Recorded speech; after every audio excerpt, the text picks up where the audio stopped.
All right, let's journey back in time, way back, 60 million years to be exact. We're going to meet a creature that is pure, uncut nightmare fuel, a real-life monster that once ruled our planet.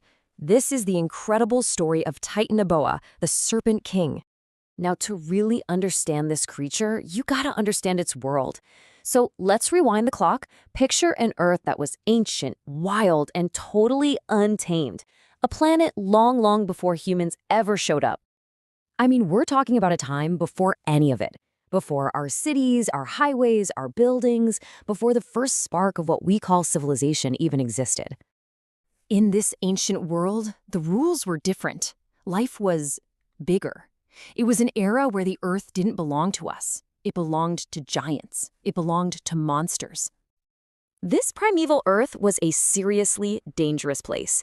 The air was hotter, the jungles were way denser, and the swamps were just vast and murky. Honestly, it was the perfect environment for something absolutely enormous to thrive in the shadows.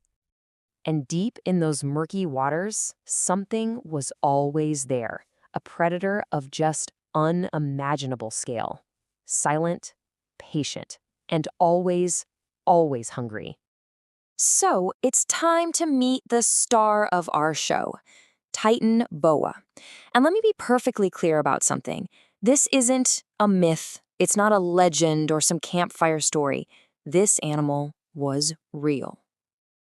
Yeah, this whole story is grounded in solid science. Paleontologists actually found its fossils down in Colombia, and those bones painted a crystal-clear picture of a colossal serpent that ruled the hot, swampy jungles of South America right after the dinosaurs checked out.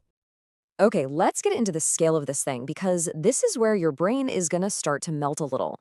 First, let's talk length. We're talking up to 50 feet long. To put that into perspective for you, Titanoboa was longer than a city bus. It would have absolutely dwarfed today's biggest snake, the green anaconda. I mean, it would make an anaconda look like it was less than half its size. It's not even in the same league.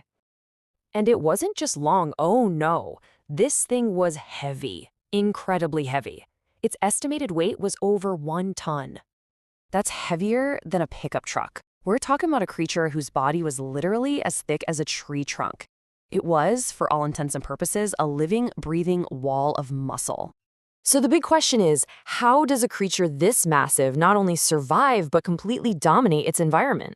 Well, it was a perfectly adapted killing machine, the apex predator in a world of giants. Titanoboa was what you'd call an ambush hunter, and its method was terrifyingly simple. It would just wait, submerged and totally motionless in that murky water. Then, an explosion of movement, the strike. Its massive coils would wrap around its prey, and then it would swallow its meal whole. And unlike a lot of famous snakes today, Titanoboa didn't need venom. It was a constrictor. It killed with pure, unimaginable force, squeezing with enough pressure to shatter bone and collapse lungs in seconds. And that kind of power put it right at the absolute top of the food chain. Sure, it ate giant turtles and massive fish, but its menu also included giant crocodiles, some of the toughest animals alive back then. In its world, Titanoboa was the undisputed king. But no reign lasts forever.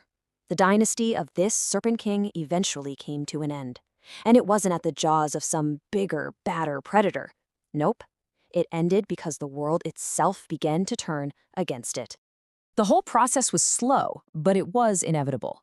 See, as a cold-blooded animal, Titanoboa's entire existence was tied to the heat. That sweltering tropical climate is what supercharged its metabolism, what allowed it to get so huge in the first place. But then, the planet started to cool down. The swamps dried up, its home vanished, and its source of power was just cut off. The very conditions that created this giant were the same ones that ultimately sealed its fate. So, the monster is gone. It's a relic of a forgotten time. But let's indulge in a little speculative nightmare, shall we? Let's ask a really chilling question. What if it wasn't gone for good? Just imagine it for a second. What if, deep in the most remote part of the Amazon jungle, a creature like Titanoboa was discovered alive today? How would our world even deal with that? Well, the impact would be absolutely catastrophic. A creature with that size and power could crush a car like we crush a soda can. It could pull small boats right under the waves. Any rivers near our cities would instantly become its hunting grounds. And our modern weapons? They'd seriously struggle against its sheer mass and thick hide. The return of Titanoboa would fundamentally change our place in the natural world. For the first time in modern history, we, humanity, would no longer be the planet's undisputed apex predator. That title would be gone. You know, the story of Titanoboa is such a powerful reminder that our time on this planet, it's just a tiny chapter in a very, very long book. It proves that the Earth holds secrets in its fossil record that we can barely even comprehend. And that leaves us with one final, haunting thought. If a monster like Titanoboa was real, what other giants are still out there, waiting to be discovered, buried deep in the rock, reminding us of a time when the